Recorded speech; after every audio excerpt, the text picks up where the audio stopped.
Greetings to everyone, to the well-known powerful audience. Well, this episode can safely be called Zelensky has gone wild because he made a number of statements that were not expected from him before. It was even scary even to imagine someone saying something like that, but apparently in our time nothing is scary anymore.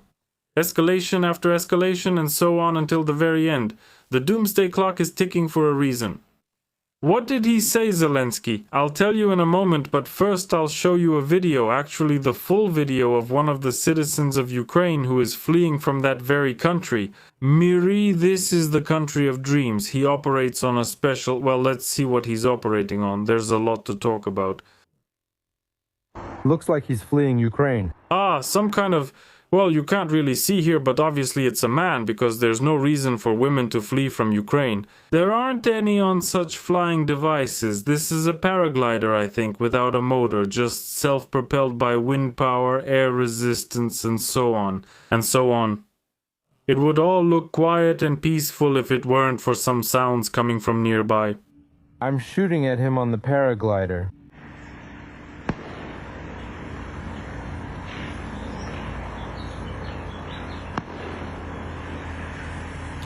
Well, let's try 3 times to help the author figure out who's shooting. Maybe it's some hunters, somewhere out there hunting bears or badgers. Maybe it's military action somewhere in Zakarpattia, although it doesn't seem like there should be any. But most likely it's the border guards shooting, and not on the eastern border, but on the western one, where it would seem there's nothing to guard from anyone. Yes. Of course, some Romanians or Poles could be trying to break into Ukraine to enjoy the democratic regime, but it seems to me that's unlikely. Most likely someone will be trying to break through like that guy on the paraglider heading west. And here the question arises, what kind of border security is this, when they shoot their own citizens and all of this goes unnoticed? And today I came across information that unfortunately most likely he was killed after all. And about this paraglider pilot, it's just rumors, there's no confirmation, but that's what I read today. In short, it's just terrifying. I don't even know how to comment on this, but my only condolences go to those who ended up in such a situation. And today in the chat, by the way, where there are other news and videos on this topic, people were recommending to subscribe using this QR code. You see, just point your phone or tablet camera at this QR code and you'll get there right away. Or there's a link in the video description also directly to the Telegram channel that I showed you. So the channel users recommend using powered paragliders after all, which are much faster. Honestly, I don't remember, they have a different name there, but that's not important, you get the idea. So that's how it is, the country of smartphones, the country of dreams, a democratic center, or is it a center? Democratic. Here everyone chooses a name, an epithet, a metaphor for themselves. Well, let's get to the actual point and main topic of this video. What happened with Zelensky? Why did I call it that? Not Zelensky, but the video. Well, the thing is, first of all, Zelensky explained why he started making threats toward Lukashenko. And let me remind you that he stated that some radar juniors have been placed along the border between Belarus and Ukraine, which help Russia track Ukraine's actions, something like that. And if, like, Lukashenko doesn't remove this radar equipment within a week, then Ukraine will remove it on its own. Well, you understand what that means. So that means there will be some military actions taken on the territory of another country. Basically, it's stated quite clearly here. And there are even videos where Zelensky himself says this to some journalist. It all looks extremely sketchy. We've moved into the stage of public signaling. This means that if he doesn't remove it, we will. That's all. All you can do here is be surprised. Zelensky says that we've moved into the stage of public discussion of all this. If he, meaning Lukashenko, doesn't remove this radar equipment, then Ukraine will. Well, how exactly? This is essentially an attack on the territory of another country with all the consequences that follow. In other words, it's a declaration of war on a neighboring state. That country is already at war with one, it declared war itself. Now Zelensky is planning to declare war on that country's ally. Overall, it's a very interesting situation. It will be settled in a week. Either it's them or us. For now, there has been no response to this public statement. Well, I don't have anything. And here it's very strange, by the way. Well, with Zelensky, I mean, the journalist asks if there is any statement from Belarus, and it seems pretty obvious what she's saying. So Zelensky made a statement like, "You won't remove me," and they're like, "We will." The journalist asks if there's any statement from Belarus. Zelensky says, "Well, it turns out I don't have any." I don't have any statement. What statement? Maybe, I don't know. I don't know. I don't know. Самого на свое собственное заявление. What do you mean? This all looks very strange, and even the interview seems very strange. That's the first thing. He also added to all this and told Lukashenko that he can keep his apologies to himself. That's pretty bold. According to Zelensky, Lukashenko should not only talk but also demonstrate de-escalation, and not just with words. As for his apologies, Zelensky says he can keep them to himself. It won't work even on the second day after the war starts. Honestly, I'm at a loss again about what's going on, what this is even about. I don't understand what he's saying. Then he stated that through intelligence and the SBU, etc., Alexander Lukashenko was informed of the need to demonstrate concrete steps. Step number 1. No technical support, direct support or relays. Turn it off, remove it, and show us that it's been removed, and we'll be done with this issue, says Zelensky. Since they have repeatedly stated this, we've already gone past public warnings. And then there's that part of the interview, a piece of which I showed you. If he doesn't remove it, we will remove it, and that's it. Whatever happens in a week, well, that's all, and so on. And so on. By the way, there is something, again, in the Telegram channel, I showed a certain message here. I don't know how true it is that the leadership of the Republic of Belarus has decided to block the Russian mobile operator MTS. I'm not sure how true this is. If you're in Belarus, let us know. To me, it just sounds like a rumor and nothing like this is really happening. I think Lukashenko will just ignore all of this until the very last moment. Well, and then, as those sincere Anglo-Saxons say, let it be. Then what happens next is that Zelensky starts arguing. Basically, Zelensky is now in conflict with everyone, with Hungary, with Slovakia, and he's been in conflict with Belarus for a long time, actually for quite a while now.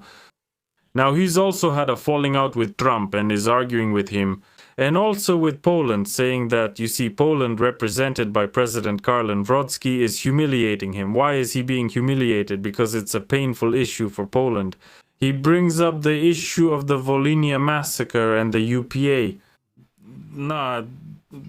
He discusses it with Ukraine and asks Zelensky to use a different term for their warriors. By the name of that organization that actually killed and committed genocide against Poles, Zelensky says that this humiliates him.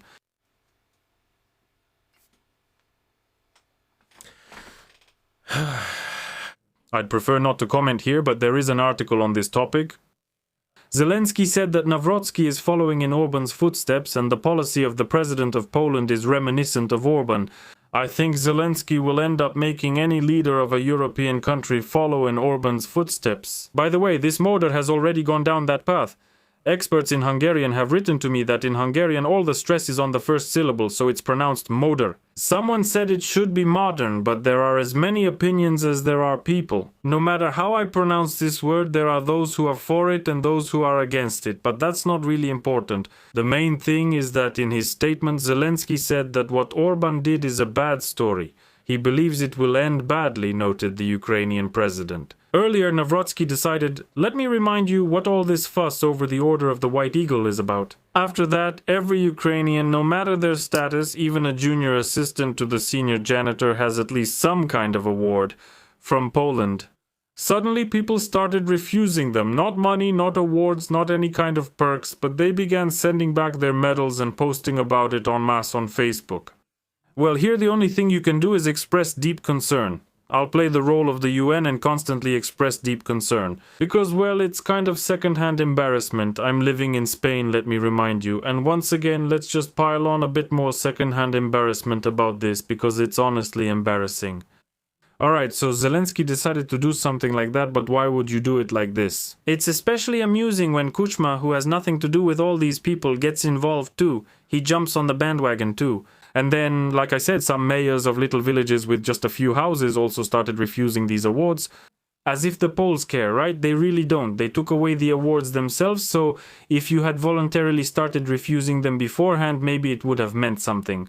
Okay, but as it is, the president of Poland himself stripped the president of Ukraine of all the awards, and I don't think he cares at all. That's just funny, the fact that some figures started refusing awards over there or even went on hunger strikes. Zelensky warned. At the same time, the Polish political elite is accused of stoking hatred to boost their ratings. What hate? Why hate? Well, well, those are painful questions. Just like, for example, for Ukraine, the Holodomor, and there's the director, and not to unite the Holodomor Museum, but if you Google it, the director of the Holodomor Museum in Ukraine, you'll be surprised. Write in the comments what you think about this. So just like the Holodomor is a painful issue for Ukraine, this is a painful issue for the Poles too. This is the Volyn tragedy, but for some reason Ukraine is not afraid to talk about the Holodomor and so on. Whether during wartime or peace, people died, so we must honor their memory.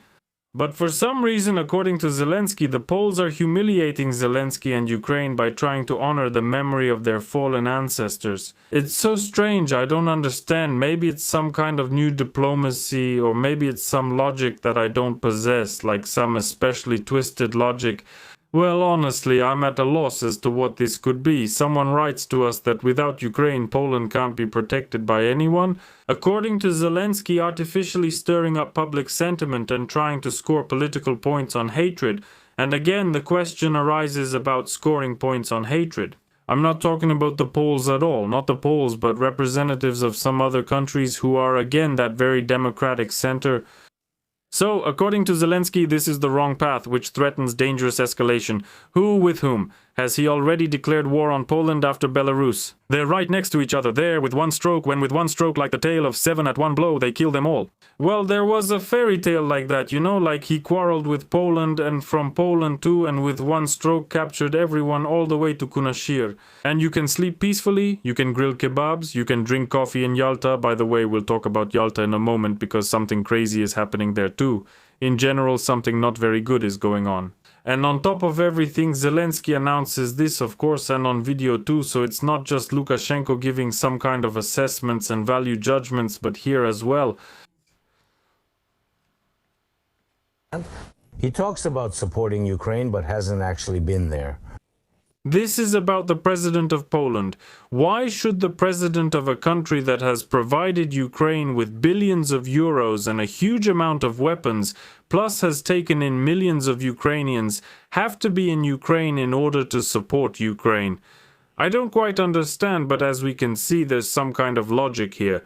It's like non-Euclidean geometry. It's some kind of illogical logic. Maybe it's quantum, maybe something else, or even post-quantum logic. Well, we have some prominent representatives. The Prime Minister has been here more than once. Poland supports us. They support us. Okay, that's an alternative. People don't really support us anymore. The Poles, especially in light of all these discussions and stories from Zelensky and other powerful leaders, the Poles don't really support Ukraine that much anymore. And it's not mostly because of the behavior of Ukrainians abroad, but because of the behavior of Ukraine's leadership that such a sharp rejection arises. Because if the Poles are really concerned about the Volyn tragedy, and they are for obvious reasons, since tens, even more than 100,000 people died back then, here for some reason this is suddenly seen as humiliation, as a lack of support for Ukraine. Well then, if you think that Poland does not support Ukraine, then return all those resources that were provided. Otherwise, a lot of questions arise. Oh, an Anglicism, up to him. Wow, who is on YouTube today? I have an Anglicism too, awesome. Now I can be proud of it until retirement. To find priorities, where to go, but I came to him the first visit, his gift to me when shaking hands, Volyn tragedy books. Well, yes, if a person doesn't know about the Volyn tragedy, well, maybe really give them a book to read. There's nothing wrong with that, it's a gift. Well, if Zelensky were in that position, instead of getting upset, he could have given something like that as a gift too. Well, without insults, it can make someone think about certain things. That's called diplomacy. I mean, nobody wrote anything bad about Zelensky on a fence in Poland. I mean, Nawrocki himself. Well, hardly. He gave a book as a gift, well he did, but that's just the theme, it's not an insult. Here we all went our separate ways. I went under the ditch. Yeah, we didn't go under the ditch. I'm not talking about that, but he talked about it everywhere. All the Ukrainian media wrote about it when Nawrocki gave that Podrival as a gift. About that, well... I commented on that in the video too. Well, I mean, you don't say, it's just some kind of horror and craziness. Alright, then what does Zelensky say at that moment? The attacks on Moscow, Zelensky was just talking to Trump about making peace with that very Moscow, and suddenly it turned out that Moscow was being bombed, and Trump naturally started coming down hard on Zelensky. What's going on? Zelensky says the following, that he controls operations like the attack on Moscow, but the fact that it coincided with the talks with Trump was purely a coincidence. And let's help the author figure out if this is true. Write in the comments what you think. The most original answer will be shown on the Telegram channel I already mentioned. So just point your phone or smartphone camera at this QR code and we can immediately start discussing the best comment on this topic. What does Zelensky say? I knew we had an operation, of course, I oversee all of this, but at what second, at what minute will it happen? Could it happen during the Trump meeting? No, but this is clearly a planned military operation. It's not like someone just said, well, bomb the refinery, and then they just took the order and bombed it a year and a half later. No, there's a specific deadline. And if this issue is important, it's clear that Zelensky is overseeing and checking it, maybe not every minute, but definitely every hour. And here he says, no, nothing like that. I didn't know, it just happened that way. Things turned out differently. And if it turned out that way, and he also says that absolutely all of Ukraine's friends in the G7, the group of 7, knew that a strike on Moscow was coming. Could they have done anything? Was anyone against it? It's absolutely impossible to tell. But Zelensky says that we are so powerful and told everyone about it, so it's all pretty strange. Well, so what? Let's have powerful leaders. Let's take a look at the end, because among them there are also those who say things like that. I'm just tired. It's not even that I'm tired. I'm just amazed. But how is this even possible? To spread such a truth directly to the masses that even glasses can't handle it anymore. But let's say we have such a character. This is our miracle devil. They're wonderful. They're like, I don't know who this is, but they're happy. It's a magazine. Magazines, Kenya, I've already heard enough of these feminatives.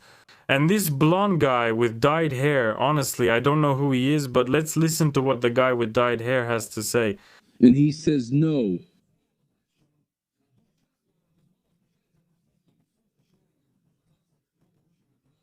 And as they say, there is no information, as they say, pure Ukrainian information. So the guy's main language is Russian. He speaks Russian at home with friends in Russian. In interviews he attempts to speak Ukrainian, but the pronunciation is off. People and to entrust and CC facts. DU is actively being spread. DU is actively and insanely not accumulating. And Ukrainians grew up with Burin. I grew up not for outrage. Well, it's on these little things that you catch a person who again positions himself as they say, a muvnyuka, meaning a fighter for the Ukrainian language, but in reality is Russian speaking.